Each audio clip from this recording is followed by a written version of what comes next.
Hello mga ka-OFW at mga kaseswang. So in today's mini vlog, papasok na naman kami sa trabaho. Papasok na naman ang mga alipi ng salapi, alipi ng dollars. Tawa-tawa lang yan, pero pagod na yarn. Kakabago-bago lang, kadarating lang ng New Zealand, pagod na. Ayan, ginusto mo yan, di ba? Kaya pangatawanan mong bakla ka. So ayan, papasok na kami. Ako'y magsasapatos muna, 'di ba? Kasi kailangan ko naman magsapatos mga ka-OFW. Paano ako mag-work kung hindi ako magsasapatos? 'Di ba? Kailangan prepared tayo, charot. So ayan, pagkatapos na yung magsapatos, kukunin ko na yung cellphone kasi 'di ba, paano na naman ako magbi-video? So ayan, and then papatayin ko yung ilaw. Ay, hindi ko pala napatay yung ilaw. Kailangan kong patayin yun kasi sayang. Ayan. Ayun, hindi ko pala nalimutan na yung pinatay ko na yung ilaw kasi every minute counts. Sayang yung dollar. At kaya nga, ayan, napansin nyo kaya may payong ako kasi umuulan dito mga ka-OFW. At kita nyo naman itong isang alipi ng salapi. Tingnan nyo, may payong siya tapos may plastic pa siya sa sapatos. Kawawang mga alipin ng salapi. Umuulan kasi dito mga ka-OFW. Tingnan niya naman. Binalat niya ng plastic yung sapatos niya para hindi mabasa. Napaka-brainy nitong friend ko. So ayan, 6:30 na dito sa New Zealand mga ka-OFW at wala pang araw kasi nga maulan. Oh, ayan. Si Astro Boy yarn. Ay, napaka talaga, para-paraan talaga ng mga ng mga Pilipino. Ang brainy, di ba? Tawa-tawa. Kaputang ginaya. Ayan, ginusto nyo yan, di ba? Ginusto nyo mag-New Zealand. At ako, ayan, paano lang, bebe-bebe lang na payong-payong. Pero basa na din yung sapatos ko. Sorry, hindi ako makaget over sa plastic sa sapatos. Anyway, ayan, maglalakad na kami papunta.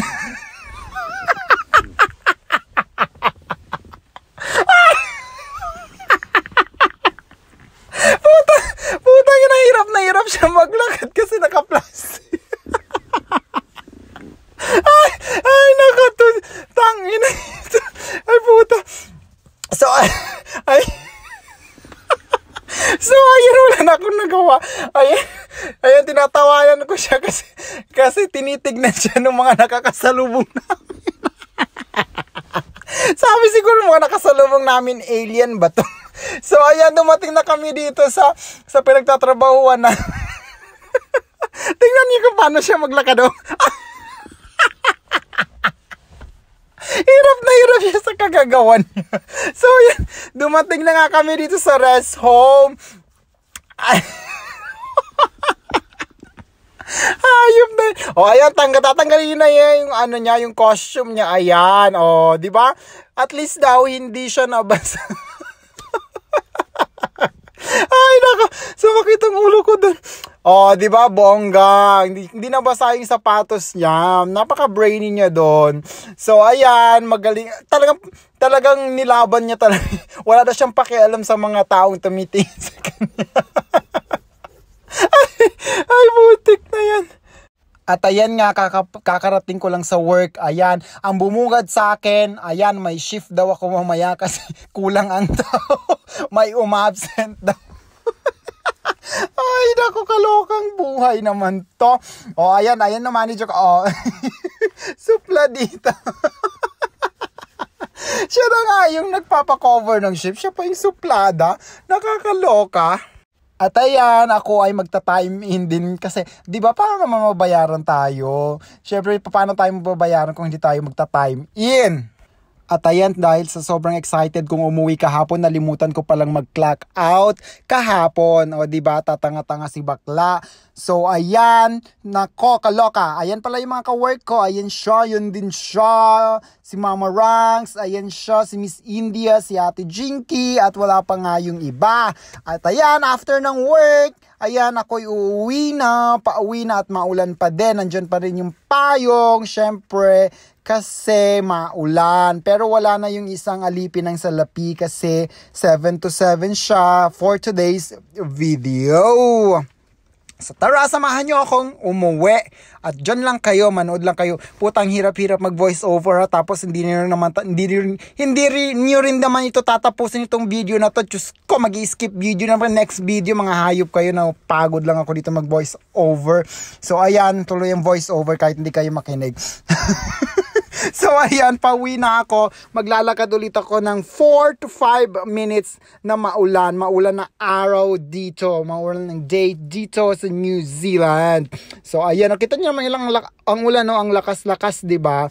Pero ulan ka lang, kailangan kong umuwi. Pilipino ako. So sulong kong sulong sa mga Lavern. Char. So ayan, samahan niyo ako mga ka-OFW umuwi ng bahay kahit na maulan. Diyos ko, hindi ko maintindihan talaga itong weather dito sa Dunedin, New Zealand, paiba-iba. Diyos ko, parang yung emotion ko paiba-iba. So ayan, after 4 to 5 minutes, sorry, inubo ako.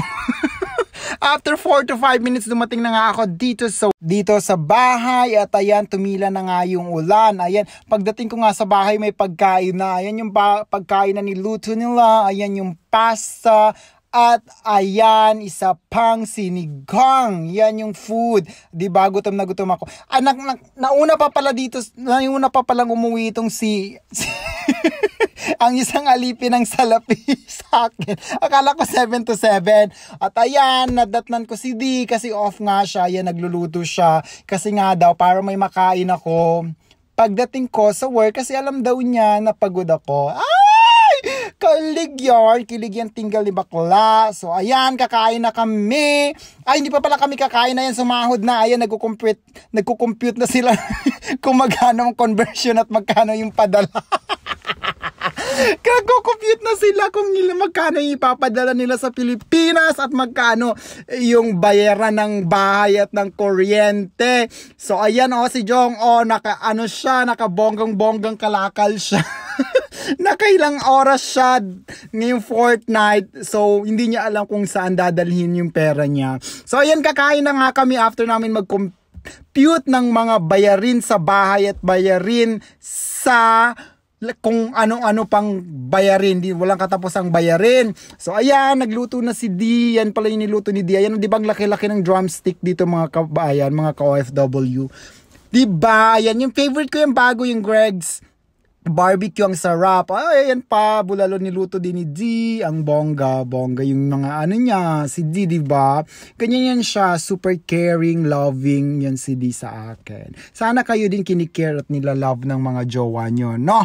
So, mapapasana all na lang kayo. So, ayan, kakain na ako mga ka-OFW. Ang sarap ng kain ko kasi alam kong may nagmamahal sa akin, may nagluluto. Ay!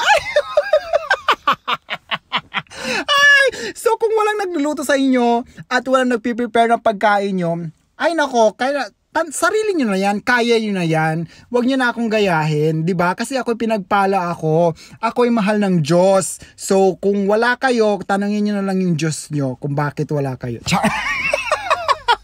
Anyway, let's eat mga ka-OFW. Super gutom na si bakla kasi you know naman, here, it's super nakakagutom yung weather. Malamig, tapos umuulan. Kaya, kailangan kong humigop ng sabaw. Kita naman sa sobrang lamig ko, nanigas na yung kagad yung bulalo. Ay, nako. Let's eat mga ka-OFW! At ayan nga, dahil nga masarap at crispy pa yung chicken. Ako'y kakain ng chicken. Ang sarap nitong timpla ni D at masarap talaga siya magluto mga ka-OFW. Super sarap. Pero gusto ko ngang kulang ng patis yung bulalo niya. Kaya ayan, inutusan ko siyang kumuha ng patis para magkalasa. At saka yan, favorite ko mga ka-OFW, bone marrow. Binigay pala yan ng ng manager namin, yung bruhang manager namin. Mabait din yun siya minsan. Paminsan-minsan lang, pag hindi sinusumpong. Ayan, ang sarap ng bone marrow mga ka-OFW. Look at that. Oh! Yum! Ang sarap! Diba? Bongga! Ganyan ang butas mo. Ganyan ang butas ng jowa mo. Ayan. Ayan. Ganyan sa, yung laki ng butas ng jowa mo. Ganyan na magiging butas mo pag pok-pok. Ay, naku, kaloka. Let's eat nga. Ay, naku, Diyos ko, talaga mag-i-eat na ako. At ayan, super busog na si bakla. So, smile and everything. Ayan si D. Ayan, naghihintay na lang siyang matapos ako at nang mailigpit na yung pagkain. So, bongga, diba? At yan naman yung dami na nakain ko. Diyos ko, kaya ang bilis-bilis ko mag-gain ng weight dito sa New Zealand. Nakakaloka. Super bilis maka-gain ng weight dito mga ka-OFW. Kasi yung pagkain, madali lang siyang masarap siya at saka puro fresh at saka yung weather is nakakagutom. Ayan kita niyo naman si Jong, 'di ba, nagluluto pa din, hindi ko alam kung ano yung niluluto niya. Gusto pa din daw niya ng sabaw kaya magluluto siya, kaloka. So ayan, ganyan yung butas mo. Ganyan yung butas ng puwet mo. Charot. Ay, kaloka. At ayan, sa sobrang ingay namin, nagising na din pala si Von. So, yun lang mga ka-OFW. That's it for today's vlog. Thank you. Bye-bye.